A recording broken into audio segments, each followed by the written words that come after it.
आप सबका स्वागत है टिनो इंटरनेशनल के यूट्यूब चैनल में। मेरा नाम है ओमकार खरा और आज हम बात करेंगे रेड के brand new camera V Raptor X के बारे में, जो कि एक ग्लोबल शटर वाला कैमरा है और इंडिया में ये सबसे पहले हमारे पास आया है। तो चलिए इस कैमरा के बारे में थोड़ा बहुत जान लेते हैं कि क्या ये कैमरा डिफरेंट है पुराने वाले वी रैप्टर से। चलिए शुरू करते हैं। ये है कैमरा। इस कैमरा के स्ट्रक्चर के बारे में हम बात करेंगे तो ज़्यादा कुछ चेंजेस तो है नहीं। सब डायमेंशंस वगैरह सब सेम है। कैमरा बॉडी स्ट्रक्चर सेम है। जस्ट एक दो मेजर डिफरेंसेस यहाँ पे आपको अगर दिख रहे होंगे तो क्या आप बता सकते हैं कमेंट करके कि इसमें क्या अलग है। बट चलिए मैं ही बता देता हूँ कि इसमें क्या अलग है पुराने वाले वी रैप्टर से। पहली बात, इसमें आपको ये जो रिंग है, लॉकिंग रिंग, ये आपको रेड कलर में मिलती है। चलो कुछ तो रेड कलर में मिल रहा है रेड नाम के कैमरा में, तो ये है लॉकिंग रिंग रेड कलर में और इसके ऊपर लिखा है एक्स। तो इससे हमें पता चलेगा कि ये कैमरा वी रैप्टर एक्स है। बट और एक अगर मेरे को देखना है कि कहाँ से मैं इसको देख सकता हूँ कि ये वी रैप्टर एक्स है, तो यहाँ पे इसके यहाँ पे आपको एक्स का मार्किंग दिया गया है। ये है वी रैप्टर एक्स। और ओवरऑल तो ये कैमरा तो सेम है लाइक पुराने वाले कैमरा से। अभी इसका मेजर चेंजेस कहाँ पे किया गया है, तो वो किया गया है यहाँ इसके सेंसर में। और ये है एक 35.4 मेगापिक्सल्स का 8K Vista vision global shutter sensor. ये वर्ल्ड का first large format global shutter camera है। वर्ल्ड का फर्स्ट, ये आपने सही सुना कि ये वर्ल्ड का first large format global shutter है जो कि आपको फुल फ्रेम यानी विस्टा विजन में आपको ग्लोबल शटर की मज़े देता है। तो ये ना एक बड़ी बात। तो अगर अभी हम बात करेंगे इसके बॉडी में जो स्ट्रक्चर्स दिए गए हैं क्या है, उसके बारे में अगर बात करेंगे तो सबसे पहले मैं आपको लेके जाऊंगा HDMI पोर्ट्स के यहाँ पे। तो इसमें यहाँ पे दो HDMI पोर्ट्स मिलते हैं और दोनों HDMI पोर्ट आपको 4K आउट देते हैं विथ 12G केबल के साथ ही आप इसको 4K आउट दे सकते हैं, नहीं तो आपके पास स्टैंडर्ड भी ऑप्शंस अवेलेबल है। उसके बाद अगर हम यहाँ पे देखेंगे आपको मिलता है एक ऑडियो पोर्ट जिसमें आप एक्सटर्नल ऑडियो डिवाइसेस यहाँ पे लगा सकते हैं। और अभी जो क्या है ना कि अभी जो रेड ने इसमें एक नया ऑडियो आर्किटेक्चर भी इसमें दे दिया गया है, जो कि पुराने कैमरा में बहुत बार ऑडियो के कंप्लेंट्स आते थे। जो कस्टमर्स जो यूपीज या रेंटल हाउसेस जो वी रैप्टर पुराना वाला यूज़ करते थे, उनका हर बार एक कंप्लेंट था कि हमारा ऑडियो ठीक से नहीं आ रहा है, हमें प्लेबैक पे ऑडियो नहीं मिल रहा है। अभी मेरे को लगता है कि कहीं ना कहीं ये इशू रेड ने आई गेस सॉल्व किया है इस कैमरा में। देन मैं बात करूँगा इसके हेडफोन जैक के बारे में। इसमें आपको एक हेडफोन जैक भी मिलता है जिसके थ्रू आप आपके जो हेडफोन्स है वो आप इसमें लगा सकते हैं और जो प्लेबैक अगर आपको सुनना है तो आप वो प्लेबैक इसमें सुन सकते हैं। देन इसमें आपको DC पावर अडाप्टर की केबल का इन भी मिलता है जिसमें आप 11 to 14 वोल्ट्स की 11 to 17 वोल्ट्स तक आप इसमें पावर सप्लाई दे सकते हैं जो कि DC है। आपके पास अगर V1 बैटरी नहीं है, आपका लॉन्ग डे वाला शूट है और आप इंडोर स्टूडियो में हैं, आपके पास पावर आउटलेट्स अवेलेबल है, तो आप डायरेक्टली DC से इस कैमरा को पावर अप कर सकते हैं। देन इसके बाद है EXT पोर्ट, जो बेसिकली EXT पोर्ट का यूज़ क्या है, टाइम कोड, जेन लॉक वगैरह आपको यूज़ करना है या आपको आपका सी मोशन कनेक्ट करके रोल करना है, तो आप EXT पोर्ट का यहाँ पे यूज़ कर सकते हैं। एंड देन सबसे बड़ी बात, इसमें आपको एक वाईफाई भी मिलता है जो एंटेना यहाँ पे दिख रहा है। इसके थ्रू आप बहुत सारी चीज़ें ऑपरेट कर सकते हैं, जैसे कि रेड कंट्रोल ऐप इसके थ्रू आप ऑपरेट कर सकते हैं, या रेड कंट्रोल जो प्रो वाला ऐप है वो भी आप यूज़ कर सकते हैं। और तो और आप इसके हेल्प से आप जो यहाँ पे टाइप C जो पोर्ट है, इसके हेल्प से आप बहुत सारी चीज़ें भी इसमें कर सकते हैं, जैसे कि क्लाउड अपलोड भी इसमें कर सकते हैं, फुटेज डायरेक्टली आप क्लाउड में भी अपलोड कर सकते हैं। एंड देन ये साइड में आपको एक साइड LCD भी मिलता है जिसमें आप बहुत सारे मेन्यूज़ बेस्ड सेटिंग्स वगैरह सब चेंज कर सकते हैं। बहुत सारी चीज़ें आप इसमें कर सकते हैं। आप अगर आपके पास टॉप LCD नहीं है, आपने जो अभी रेड का ब्रांड न्यू EVF भी जो लॉन्च हुआ है, अगर आपने EVF लगाया है बट आपको सेटिंग चेंज करना है, तो आप यहाँ से ये साइड एलसीडी से आप सभी सेटिंग्स चेंज कर सकते हैं। ये एक इसमें दिया गया है बहुत बढ़िया। यहाँ पे आपको ऑन ऑफ का बटन दिया है, इससे आप ऑन ऑफ कर सकते हैं। यहाँ पे आपका एक रिकॉर्ड बटन है। रिकॉर्ड बटन वैसे भी हमें फ्रंट में भी मिलता है, बट आप इसको दूसरे चीज़ों के लिए भी असाइन कर सकते हैं यूज़र सेटिंग्स में जाके। तो यहाँ पे और यहाँ पे आपको रिकॉर्ड बटन दिया गया है। देन इसके वेंटिलेशन की अगर बात करेंगे तो यहाँ पे एक एग्जॉस्ट फैन मिलता है आपको, यहाँ पे एयर इंटेक मिलता है और यहाँ पे भी आपको एयर इंटेक मिलता है।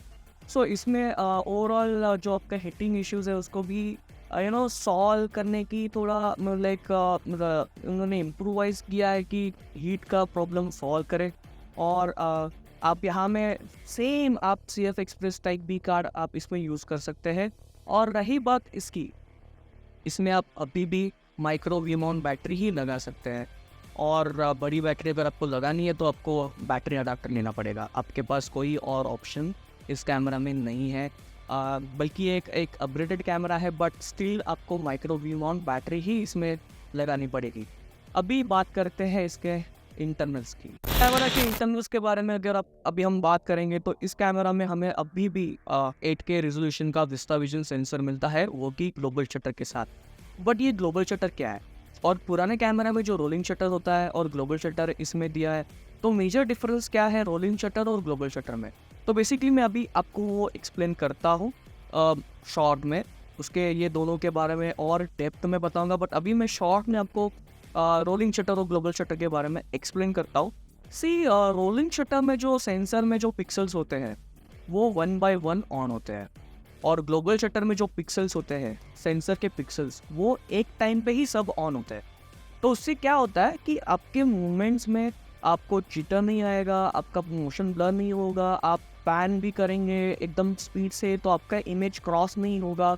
तो ये ग्लोबल शटर्स के बेनिफिट है। जैसे कि वर्चुअल प्रोडक्शन में कैमरा यूज़ कर रहे हैं तो मान के चलिए आपके बैकग्राउंड में LED स्क्रीन है, बट LED स्क्रीन का जो फ्रेम रेट है और आपका जो कैमरा का जो रोलिंग शटर का जो स्पीड है वो अगर मैच नहीं कर रहा है तो आपको कहीं ना कहीं एक ग्लिच दिखेगा, जिसमें आपके फ्रेम्स छूट रहे हैं या कुछ आपको लाइंस दिखेगी। बट ग्लोबल शटर में ये आपको नहीं दिखेगा। ये एक इसका एक प्लस पॉइंट है। अभी हमें इस कैमरा में एक ऑप्शन मिलता है एक्सटेंडेड हाईलाइट्स का। इसको ऑन करने के बाद हमें मिलता है 3+3 स्टॉप्स का एक डायनामिक रेंज जो हमारा है 17+ स्टॉप्स का जो डायनामिक रेंज है वो बढ़ के हमें 20+ स्टॉप्स का डायनामिक रेंज बन जाता है कैमरा में। ऑलरेडी 17+ स्टॉप्स का डायनामिक रेंज है, बट अभी विथ एक्सटेंडेड हाईलाइट्स हमें 20+ स्टॉप्स का डायनामिक रेंज मिलता है। बट इसमें एक कैच है, ये अभी बीटा वर्जन में अवेलेबल है। इसका एक स्टेबल वर्जन भी आएगा, बट अभी के लिए ये जो ऑप्शन है वो बीटा वर्जन में अवेलेबल है। और इसमें आप मैक्सिमम 1600 तक ISO आप इसमें रख सकते हैं और 1600 के नीचे रख सकते हैं। आप 1600 के ऊपर इसमें ISO नहीं रख सकते। बट इसका जो आउटपुट है वो लाजवाब है। आप अगर कंपेयर करेंगे दोनों फुटेजेस, जो विदाउट जो एक्सटेंडेड हाईलाइट्स वाला है फुटेज है और जो विथ एक्सटेंडेड हाईलाइट वाला फुटेज है, अगर हम दोनों भी कंबाइन करके दिखाएंगे तो वो आपको उसका डिफरेंस फटाक से समझ में आएगा कि क्या है लाइक ये जो ऑप्शन यहाँ पे दिया गया है। और देन नेक्स्ट जो फीचर इसमें ऐड किया गया है वो है Phantom track. Phantom track basically जब आप ग्रीन स्क्रीन पे के ऊपर शूट कर रहे हो और आप वर्चुअल में व प्रोडक्शन में शूट कर रहे हो तो फैंटम ट्रैक जो है वो आपको बहुत बेनिफिट में उसमें आपको यूज़ में आएगा। उसके बारे में हम एक डिटेल वीडियो में आगे बात करेंगे। उसके बाद हमें इसमें इंटेलिजेंट फोकस इसमें दिया गया है, जो कि सिनेमा कैमराज में आपको पता ही है कि सिनेमा कैमराज में फोकस ऑटो फोकस बहुत रेयरली मिलता है। बट इस कैमरा में आपको फोकस मिलता है जो RF माउंट लेंसेज के साथ ही आपको मिलेगा। ऑफ कोर्स इसमें आपको कैनन की या किसी थर्ड पार्टी जो RF माउंट वाली लेंसेज है जिसमें ऑटो फोकस मिलता है, जिसमें आपको इलेक्ट्रॉनिक कम्युनिकेशंस मिलता है, उसमें आप ऑटो फोकस यूज़ कीजिए, आपको बेनिफिट मिलेगा ऑटो फोकस का। अगर आपके पास फोकस कूलर नहीं है, यूज़ कीजिए ऑटो फोकस लेंसेज। अभी तो इसका ऑटो फोकस बहुत अच्छे से इन्हांस किया गया है। आपको इसमें फेस डिटेक्शन भी ऑटो फोकस मिलता है, जिसमें फेस को ट्रैक करेगा फोकस या सब्जेक्ट को ट्रैक करेगा। मीन्स इसका जो फोकस है अभी वो लाजवाब किया गया है। मीन्स आप इसको लाइक आराम से यूज़ कर सकते हैं। लाइक इसका फोकस अभी बहुत अच्छे से काम करने लगा है। अभी क्या बताऊँ मैं कैमरा के बारे में, तो बहुत सारे हम टेस्ट इस कैमरा के करने वाले हैं। हम इसको और हर एक एनवायरनमेंट में हम जाके शूट करने वाले हैं। ग्लोबल शटर का क्या बेनिफिट है वो भी हम देखने वाले हैं, और क्या ये कैमरा रोलिंग शटर वाले वी रैप्टर से बेटर है या वैल्यू फॉर मनी है कि जो इसमें अभी हमें ऑफ़र किया गया है। बिकॉज़ अभी जो रेड का EVF भी आया है वो भी आप इस कैमरा में यूज़ कर सकते हैं। बहुत सारी चीज़ें हैं, देखेंगे कि क्या ये कैमरा वर्थ है इन्वेस्टमेंट करने के लिए, और वो तो टेस्ट के बाद ही पता चलेगा। बिकॉज़ ये जस्ट हमारे पास इंडिया में आया है और है ये सिर्फ़ और सिर्फ एक यूनिट अभी अवेलेबल है पूरे इंडिया में। सो तो देखते हैं कि हम इसके साथ क्या क्या शूट कर सकते हैं और क्या क्या टेस्ट हम कर सकते हैं। और बताइए हमें कमेंट करके कि आपको ये वीडियो कैसे लगा और ये कैमरा कैसे लगा, और क्या आपकी राय है ग्लोबल शटर के बारे में। क्या ये कैमरा वेल परफॉर्म कर सकता है या नहीं, ये आप प्लीज़ हमें बताइए कमेंट करके। और प्लीज़ टेन्यूज़ इंटरनेशनल को आप सब्सक्राइब कीजिए, बिकॉज़ ऐसे ही बहुत सारे नए नए वीडियो हम लोग अपलोड करने वाले हैं। सो स्टे ट्यून और मिलते हैं नेक्स्ट वीडियो में। तब तक आप अपना ख्याल रखिए, मिलते हैं, बाय बाय।